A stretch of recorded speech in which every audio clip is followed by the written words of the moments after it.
So there might be a perception that the Israeli government is not putting a high priority on returning the hostages. I think that's not quite accurate. The capture of more than 200 hostages, men, women and children, in some cases children whose parents have been killed, in some cases small babies, this is really torture for the Israeli public, and there is overwhelming pressure and everybody feels the urgency of the need to return the hostages. That issue, of course, is a complicating factor when it comes to the other central goal, which is destroying Hamas.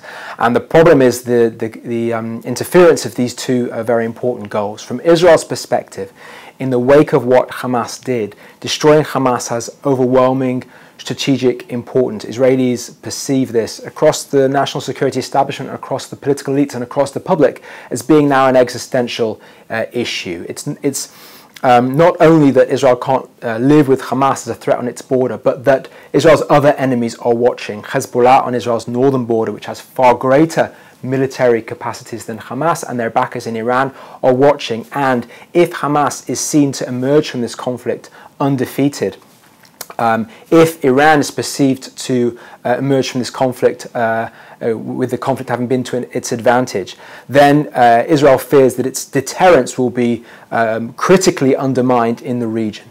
And therefore, Israelis feel that they have an overwhelming strategic priority to inflict an unequivocal, clear defeat of Hamas. And given the scale of what Hamas did, you know, something like in previous rounds where Israel kind of deals Hamas a heavy blow and then reaches a ceasefire, you know, that's not sufficient given the scale of what has happened. So that is why Israelis are so strongly united around the idea that Hamas must be unequivocally defeated. That, of course, greatly complicates the issue of the hostages. How can you pursue a total defeat of Hamas and secure the return of the well over 200 hostages that are held? We do hear reports of proposals for Israel to release all of the prisoners, the Hamas prisoners that it is holding, in return for Hamas releasing all of the captives, the Israeli captives that are being held in the Gaza Strip. And there are very serious voices in the Israeli political establishment and among political elites that are backing that kind of proposal. And in fact, the leader of the opposition has said that he would support such an exchange. However, negotiating such a complex and delicate deal between Israel and Hamas in the midst of an all-out conflict is, of course, very, very complicated.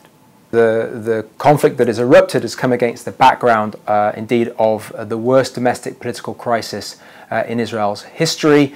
A right-wing coalition led by Netanyahu, who himself is on trial for various counts of corruption, and has in his coalition far-right parties and ultra-Orthodox parties, were trying to bring about a major change in undermining the power of the Israeli judiciary. This had prompted mass protests with hundreds of thousands of people on the streets day in, day out. It was indeed the most divisive moment in Israel's political history. It also had implications for Israeli national security, with the defense minister warning back in March that the level of divisiveness was undermining Israel's security, and indeed many volunteer reservists had said that they were no longer going to volunteer for their military service.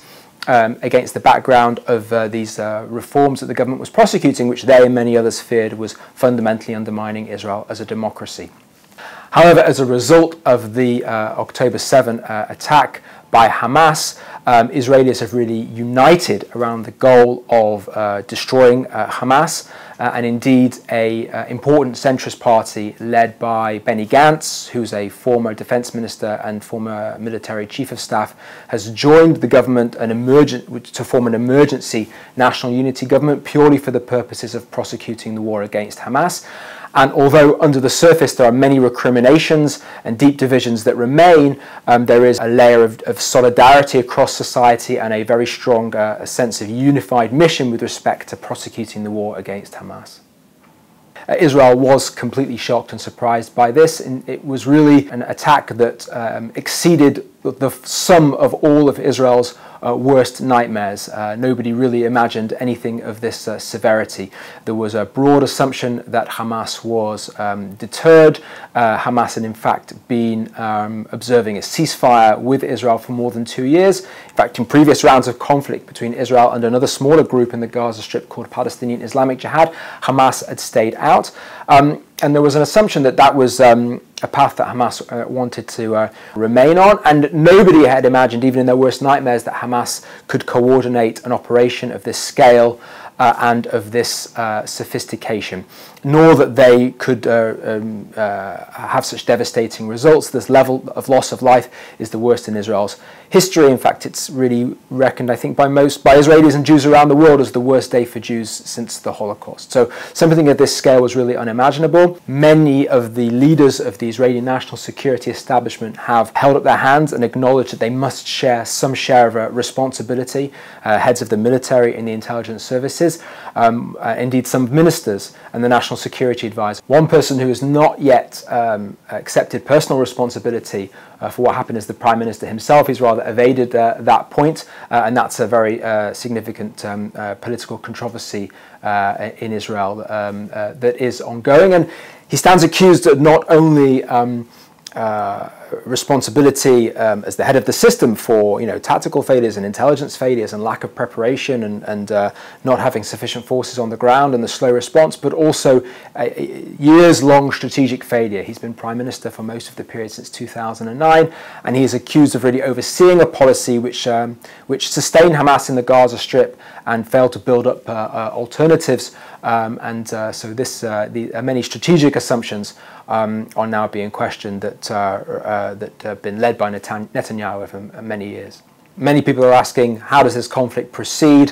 What are Israel's ultimate objectives, and how is it going to secure its goal of destroying Hamas? And these are very tough and difficult questions. I think the extent of Israel's determination is shaped by its concern to restore deterrence in the region, but also the sense that if it does not succeed in destroying Hamas in the Gaza Strip, then there will be no security for those border communities in the south of Israel, and indeed border communities in the north of Israel that face comparable threats from Hezbollah.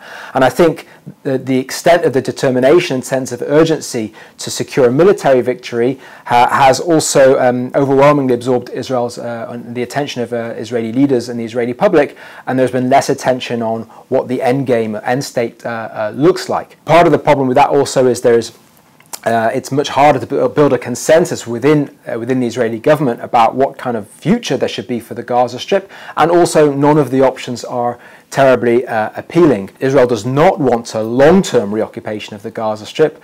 Israel left the Gaza Strip in 2005 because it calculated that the costs of occupation were not justified, and any presence of Israeli military in the Gaza Strip will just be a source of future friction and conflict. On the other hand, it's not very clear who can fill the vacuum, even if Israel is successful. The Palestinian Authority, which is the most obvious Palestinian alternative to Hamas, which governs the Palestinian areas in the West Bank, is very weak, has lost legitimacy among the Palestinian public, and has also said very clearly that it will not return to Gaza on the back of an Israeli tank. So this leaves open the question about what kind of alternatives could replace Hamas in the Gaza Strip. One set of alternatives relates to trying to build some kind of international coalition that could back a Palestinian leadership that may be linked to the PA, but perhaps indirectly, perhaps some kind of technocratic Palestinian leadership that has support from the PA but is perhaps somewhat autonomous from it. Perhaps an international consortium of states, Western states and Arab states, could come together to have a presence on the ground to support a new Palestinian administration. There are some creative ideas of this sort that are beginning to float around among policy researchers, but in the Israeli political discourse, the overwhelming focus remains on the military goals and less at this stage on the political outcome, though I've argued with a colleague of mine in Israel in a paper that we have published that it would actually be to Israel's advantage if it could articulate a goal that has international buy-in and international credibility, a goal of establishing a new Palestinian leadership with the support of the PA, moderate Arab states and Western allies, and this would expand the legitimacy of Israel's military operation and also give it a clear political goal and direction.